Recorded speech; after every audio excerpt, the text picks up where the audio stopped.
আসসালামু আলাইকুম। আজকে আমি আপনাদেরকে সহজ রেসিপিতে ঝটপট জালি কাবাব বানিয়ে দেখাবো। দাওয়াতের টেবিল জমিয়ে দিতে এর বিকল্প নেই। একবার খেলে স্বাদ ভুলবেন না। চলুন দেখে নেই। বিসমিল্লাহ। আমি প্রথমে গরুর মাংসের কিমা নিয়েছি।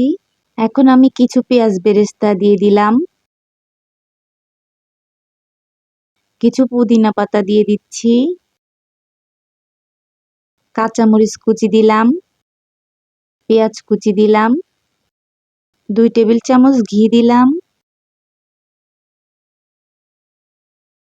2 টেবিল চামচ টমেটো সস, একটু সয়া সস, সাদা গোলমরিচের গুঁড়া দিয়ে দিচ্ছি। এখানে কালো গোলমরিচ, জয়ফল, জয়ত্রী হাফটা নিয়েছি, পাটায় পিষে আমি দিয়ে দিচ্ছি।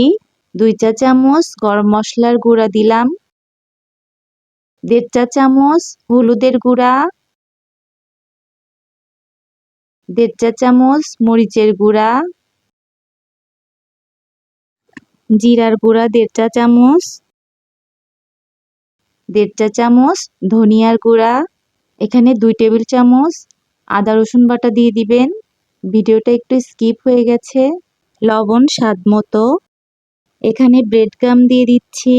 সব উপকরণ আমি ভালো করে হাত দিয়ে মাখিয়ে নিয়েছি। এখন আমি কাবাবগুলো তৈরি করে নেব।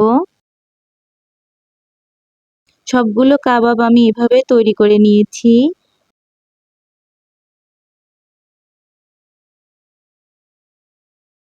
চুলাতে ফ্রাই প্যান বসিয়ে দিয়েছি।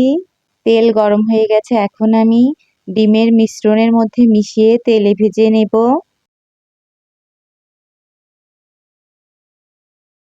সবগুলো কাবাব আমি এভাবে ভেজে নিয়েছি। দেখুন কতটা সুন্দর হয়েছে।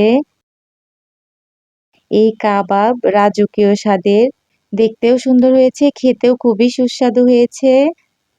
আপনারা এইভাবে তৈরি করে খাবেন। আজ এ পর্যন্তই। সবাই ভালো থাকবেন, সুস্থ থাকবেন।